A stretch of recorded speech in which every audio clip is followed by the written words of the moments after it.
Hello, my friend. How are you? It's so good to see you, Father O. Thank you very much. Anyways, I'd like to introduce my friend. I'll call it Professor Jeanne McPhillips, but really it's just Jeannie, and it's so good to be here. And we're here today to talk about your book that you wrote, Be Your Own Hero. OMG, I wrote a book. Yes. And yes, I'm a professor. Actually, just a little backstory. Yes, please. So Father O, I call him Father OMalley, long story. Okay, John O'Malley, Father O'Malley. It goes back, way back to a story that he told me that he ran an advertising campaign for the Diocese of Brooklyn. Catholic Church. Oh, he is. It's my pro bono work that I do with love. You do so much with love, and that's why we love you. Either way, all right, let's get back to the book here to hope. So anyway, yes, he was actually my first mentor in EDU. So when I first became a professor, an adjunct professor at NYU, yes. Father O'Malley, Professor O'Malley, was the first guy that really gave me the heads up. Well, and it's been a wonderful collaborative experience because you do my panels for me, what I need for capstone and other panels, and I do yours where at Savannah College Arts and Design, where you teach entrepreneurism, correct? Yes, I actually teach in the School of Business Innovation. Right. And it's Savannah College of Art and Design, so we launch creative careers. That's what we do. Right. And there's no business major. However, business is the #1 minor because artists and designers need to know how to thrive. Absolutely. And so it's the #1 growing minor, and we teach anything from, yes, entrepreneurship, creative leadership, business fundamentals, management, economics. Writing the business plan, because that's what I sit with you several times, listening to their marketing pitches of new ideas of what they're working on. Marketing, you really do have great contributions to the marketing department.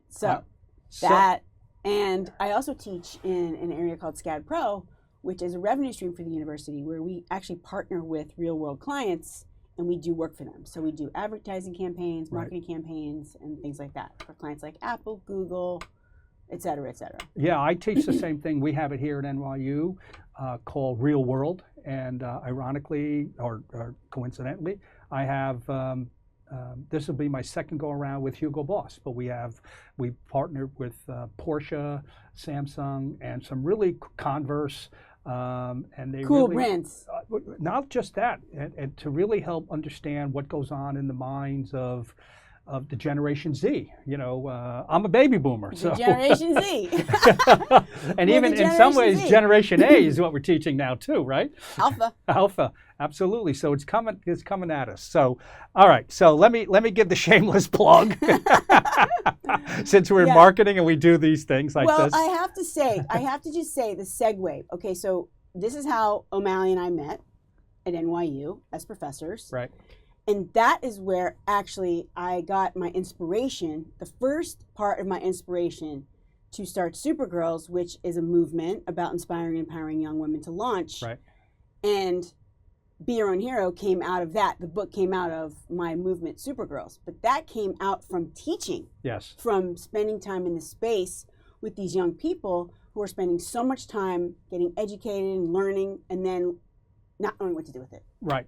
And we both can agree, because we've chatted about this before, they call themselves an entrepreneur, but they don't know what to do next.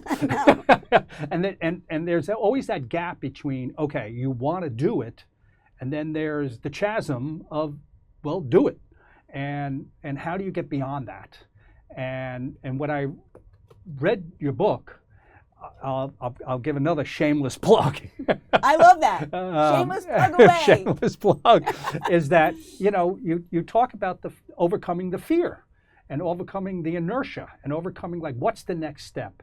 And that's what I want to be able to talk to you really at length about. Okay, you wrote the book, so you also had an idea, and we'll explore a little bit more into this, but, how did you just take the step to start this? Why? Who's it directed towards? And what's been the results? So we have an afternoon to discuss this over several segments. We need a couple glasses of wine, but we're leaving that out. I'm just kidding. So the fact that you said, what made you write the book, and what were you almost like, did you have fear about it? Yes. Yeah. Capital Y. Yeah. Okay. So I started Supergirls because I knew that there was a need to help young people, specifically women, figure out how to launch. Yeah. Right? How to make that, like you said, how to make that leap. That leap. Okay. Here I am. This is what I want to do next. How do I get there? The roadmap. And there's not a lot of, in undergrad, there's not a lot of studies around that, right? There's not a lot of classes around that, like life skills and whatnot. It just doesn't really happen. Exist. So there was this space. And so I started doing talks at colleges online. And, Sure. and then it was COVID. So I started doing a lot of things online, courses and things like that. And my colleagues were like, you really need to write a book. You need a platform for this. And I was like, no, I'm not a book. I'm not an author. I'm not writing a book. No, I don't think so. I can do this without a book. Right. But if you look at all the greats who are out there speaking, right? They have TEDx talks, they have books, they have platforms. So I finally said, I need to do this. And I sat down and I started pounding it out. And it's all about the sisterhood. That is like the theme. It's all about girl power and empowering each other through what I call the sisterhood. And that can look a lot of different ways. Right. And that's what I'd like to be able to explore in the next couple segments. So why don't we stop here now with this? We'll take a break. And then we'll start on segment 2. Okay? Sounds good to me. All right. Thank you so much. You're welcome. We'll come back in segment 2.